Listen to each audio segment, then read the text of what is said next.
Welcome back again little vlogs. आज चाहिँ little vlogs एकदम धेरै पछि आएको छ हैन। म चाहिँ मेरो चाहिँ युट्युब च्यानलमा डेली भ्लग आइरहेको थियो है। अनि सायद मैले एउटा भिडियोमा जानकारी गराएको थिएँ म चाहिँ अहिले रोमानियाबाट ग्रिस आएको छु भनेर। ग्रिस आइसकेपछि पनि डेली भ्लगहरू ल्याउँछु डे बाई डे हैन भन्ने सोचेको थिएँ। तर यहाँ आइसकेपछि चाहिँ अब मलाई जाँगर लागेर भनौँ न है, त्यो जाँगर लागेन। अनि भ्लगहरू बनाउने खासै टाइम पनि भएन। त्यो के चाहिँ भनौँ क्या, अब त्यो पुरै म अब युट्युबमा आउँदैन मेरो लागि युट्युब समाप्त भनेर चाहिँ मैले माइन्डसेट गराएको थिएँ। फेरि अब आज होइन लगभग 1.5 महिना कम्प्लिट भइसकेको छ। मैले भिडियो नबनाउनुको कारण चाहिँ यही नै हो गाइस है। मलाई एकदम केही समय त अब यहाँ आइसकेपछि चाहिँ एकदम सर्ट टर्मको लागि दिमागले पनि काम गर्नु छोडिदियो भनौँ होइन।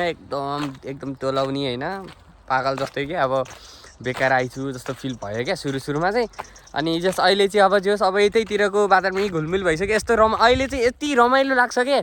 अहिले पुरै हामी गाउँमा हो होइन। सो अहिले स्ट्रबेरीको सिजन चलिरहेछ। सो स्ट्रबेरीको काम गरिरहेछौँ।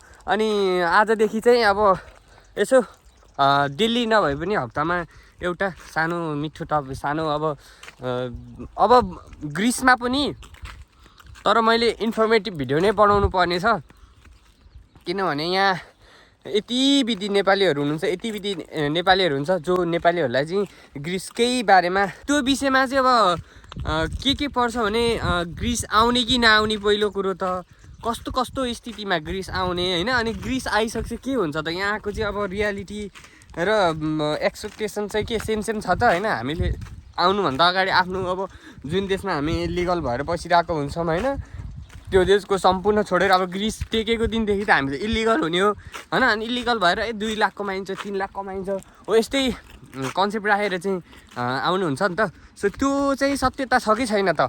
अब म भोलिका दिनहरूमा चाहिँ यदि इफ पोसिबल भएमा समय मिलेमा म अब डेली भ्लग ल्याउने कोसिस गर्छु। सो आज चाहिँ कसरी जुऱ्यो भन्नुहुन्छ भने, सो ग्रिसमा चाहिँ ठेका लिने प्रायः जस्तो बङ्गाली पाकिस्तानीहरू हुन्छन् होइन। सो अनि आज ईद भएको हुनाले चाहिँ आज छुट्टी पनि हो।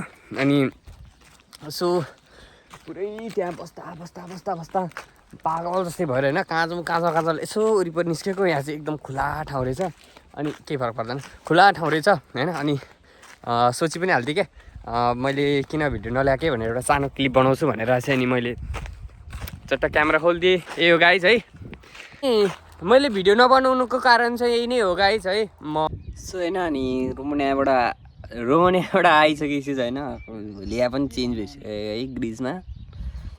पुरै कपालहरू पनि यस्तो बढेर होइन। अब काट्ने केटाहरू चाहिँ छन् कपाल 101 खतरा कपाल हान्ने मान्छे छन् त। तर मैले के सोचेँ भने होइन, मलाई अलि कम्फोर्टेबल भइरहेको छैन क्या। मैले चाहिँ के सोचेँ भने म नेपालबाट आउँदाखेरि बबाल कपाल चट्ट काटेर होइन एकदम खतरा भएर आएको थिएँ। मलाई त्यति बेर एकदम कम्फोर्टेबल फिल भएको थियो। अब चाहिँ म यो कपाल त्यति बेरसम्म काट्दिनँ जबसम्म ग्रिसमा मलाई कम्फोर्टेबल फिल हुन्न चाहिँ। कतिसम्म लामो हुँदो रहेछ होइन हेरौँ अब। सो ग्रिसको बसाइ अब कति वर्ष हुने रहेछ भनेर। ग्रिसमा चाहिँ धेरै नेपालीहरूलाई चाहिँ सहयोगको खाँचो छ होइन। सहयोग भनेको अझ जस्तो अब इन्डिभिजुअली सहयोग होइन। अब कतिपय कुराहरू हामीलाई थाहा भएको कुरा बोलिदिँदा मात्र पनि धेरैजनालाई सहयोग हुन्छ नि त होइन। सो रोमानियामा पनि त्यही भइरहेको थियो होइन। म अब यस्तै अब यस्तो विषयमा भिडियो बनाउँथेँ होइन। सो अब मलाई यो एउटा रोमानिया छोडेको सबैभन्दा ठुलो पछुतो थियो होइन। मेरो युट्युबमा भ्लग गर्ने ठुलो सोख थियो क्या कसम यार होइन। रोमानियामा आएर मेरो पुरा पनि भएको थियो क्या। कति धेरैजनाले माया गरिदिनु भएको थियो होइन। अहिले पनि कतिजनाले भिडियो किन आउँदैन, म 3 दिनमा के अरे च्यानल चेक गरिरहेको हुन्छु, ब्रदर किन भिडियो आउँदैन, भिडियो ल्याउनु पऱ्यो होइन। सो मैले ग्रिसमा छु है, म ग्रिसमा आइपुगेँ भनेर एउटा भिडियो चाहिँ अपलोड गरेको थिएँ चाहिँ। सो यो गाइस अब आजको भिडियो चाहिँ मैले सानो अब होइन मैले किन भिडियो बनाइनँ भन्ने एउटा टपिकमा मात्र मैले यसो जानकारी दिनको लागि आज होइन। अलिकति आज माइन्ड पनि एक्स्ट्रा फ्रेस भइरहेको क्या होइन। कस्तो हावा चलिरहेको, जाडो मौसम भन्छ नि तर गरम भइरहेको, नुहाएर निस्केको भर्खरै होइन। अनि त्यही हो गाइस, अब मेरो आउँदा दिनहरूमा चाहिँ यदि रोमानियाको जस्तै तपाईँहरूले साथ सपोर्ट दिनुभयो भने म ग्रिसमा आउनलाई चाहिँ ग्रिसमा आउने कि नआउने होइन, कस्तो कन्डिसनमा ग्रिस आउने यस्ता विषयहरूमा चाहिँ म भिडियो अवश्य ल्याउने छु। इफ है तपाईँले जानुभयो भने। So okay guys, by by. आज चाहिँ त्यही नै हो है, लिटल भ्लग चाहिँ धेरै कहाँ हरायो भनेर बस्नु हुनेहरूको लागि, यसो मलाई माया गरिदिनु हुनेहरूको लागि छस्स आइदिए। अनि सो अब पहिलाको जस्तै साथ सपोर्ट दिनुहुन्छ। मेरो च्यानल त धेरै नै डाउन भइसक्यो होइन, अब 2 महिनासम्म भिडियो नहाल्दाखेरि त अब धेरै नै के, तर मेरो च्यानल धेरै डाउन भइसकेको छ। सो मलाई चाहिँ अब साथ सपोर्टको खाँचो छ।